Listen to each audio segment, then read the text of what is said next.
Today we're talking about pricing and how much does a new deck cost? This is by far the number one question that we get. So it just makes sense that this is going to be a deeper dive video, a little bit longer than the rest of our frequently asked questions videos. So just wanted to throw that out there. But to start off this video, I am going to just mention that in 2023, our minimum job size is $5,000. I'll do a whole separate video to go into more details about why that is and what the thought is behind that.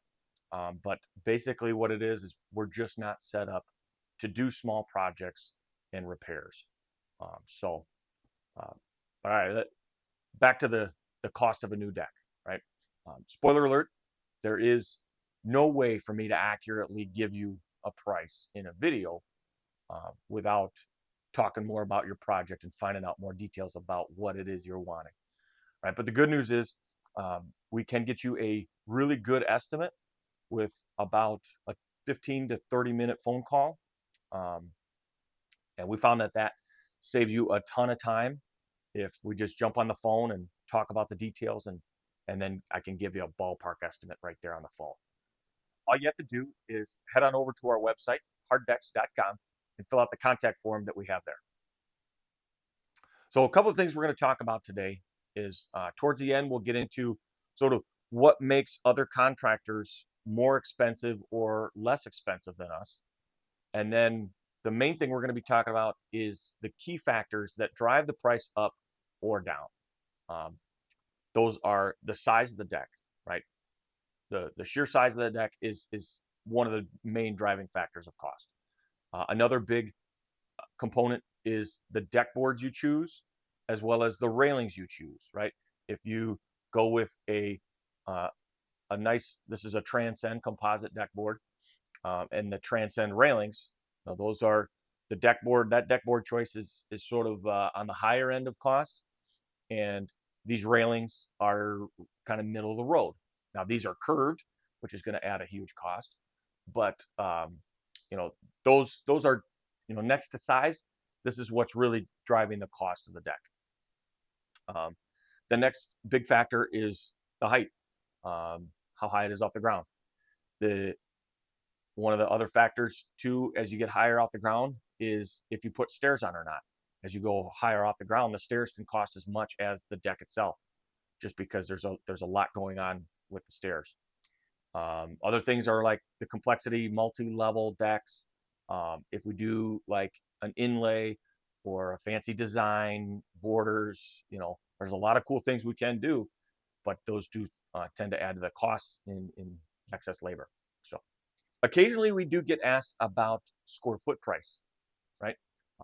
And sometimes that can be helpful to talk about or talk in terms of square foot price.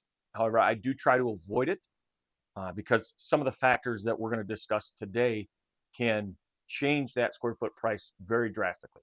So, but I will touch on square foot price later on in the video.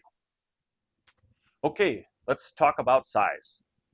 This might be a little obvious, that a bigger deck costs more than a smaller deck, but size is the number one factor, and therefore we're going to kind of touch on it a little bit. A larger deck uses more lumber, more deck boards, more labor, more everything.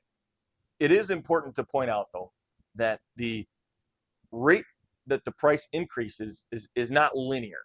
It starts to get a little cheaper per square foot as the size increases. That's just due to efficiencies of scale, right?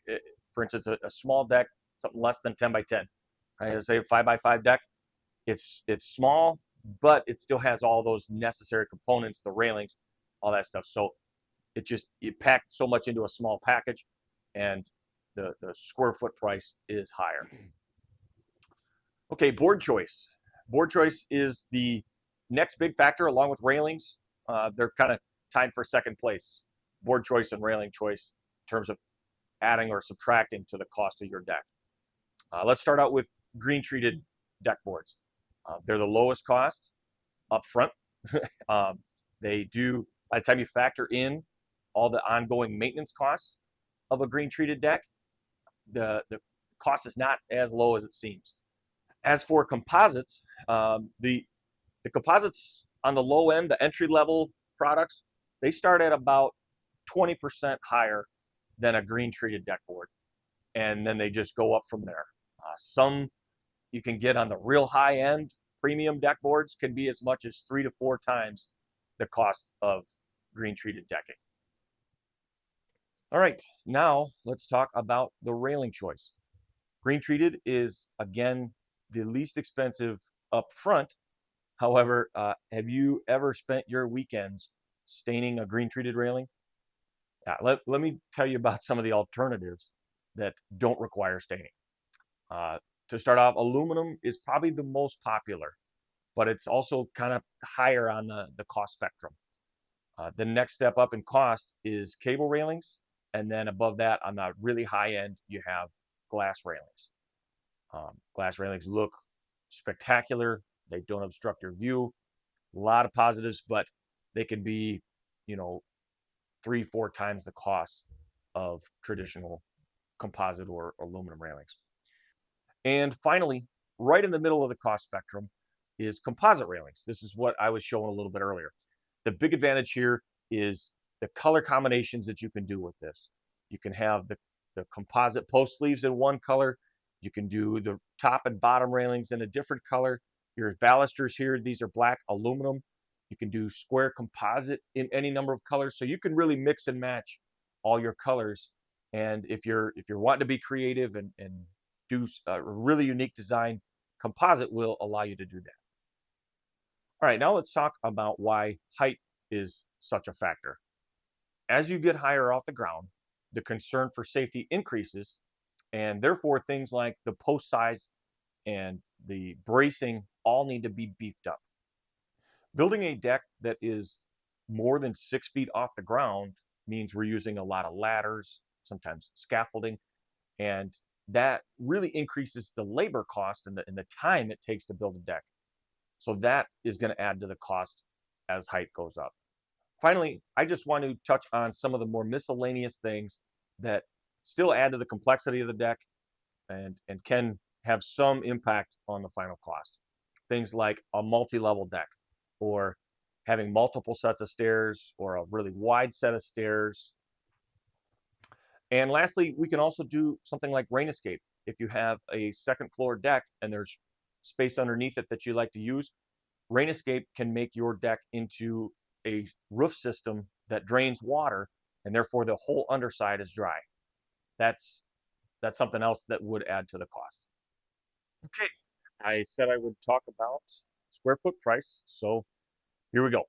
The main thing to note here is, like I said before, as the square footage number goes up, the cost per square foot actually does come down a little bit. So, but all right, so the absolute lowest cost per square foot deck that we could build would be a green treated deck that is low to the ground and doesn't have railings and doesn't have stairs.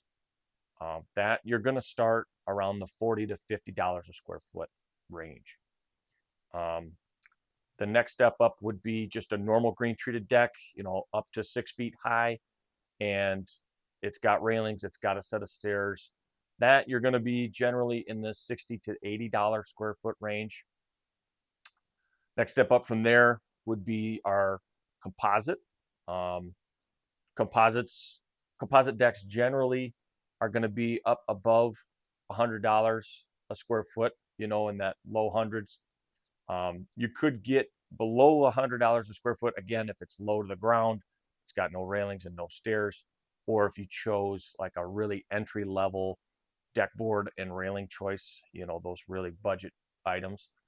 But even then, you're not going to get even below like $80 a square foot for a composite deck.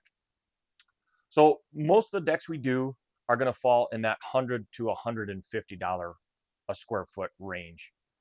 We usually do composite, and it's usually got some options like lights, post wraps, the joist tape, deck drainage, skirting, stuff like that. So yeah, our average deck is in that $100 to $150 a square foot range.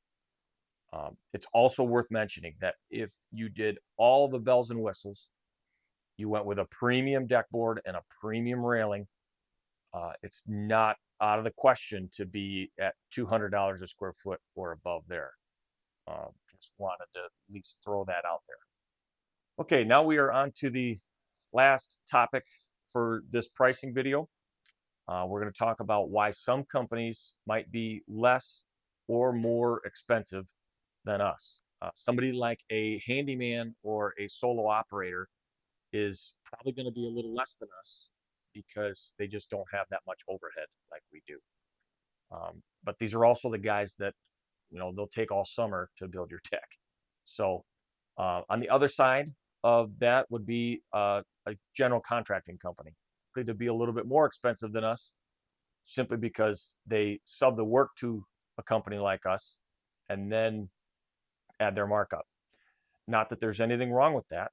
A good general contractor can be absolutely priceless on big projects. Let's say, for instance, you're doing a big project on your house where you're doing siding, windows, deck, and a patio. If you hire one company to do the siding and then another company to do the windows, you hire us to do the deck, and then you hire a fourth company to do the patio. You're sort of at the mercy of all those four companies and their schedules, and they may not mesh well. There's certain order that things need to get done in, right? You should get the siding done after the windows are put in. You should get the deck put on after the siding is put on. You should probably get the patio done last, right? But if you just go out on your own and hire all these companies, you may not know what order they need to be done, and you may not be able to get them to work around your schedule because you're just one customer. A general contractor has that advantage where he's got these subs lined up and he can work out the schedule and make everything mesh. If you've got a big project like that, a lot of times it's worth it to pay a little extra and hire a general contractor. In conclusion, we hope that you found this video helpful. And if you do know the size of the deck you want, I encourage you to head on over and try out the new calculator on the pricing page at harddecks.com. If you still have questions, or if you are ready to get started, go to harddecks.com and fill out the contact form with as much information as you can, and then we'll reach out, we'll get on the phone, and we can talk about the details of your project and get you on our schedule. Thanks for watching.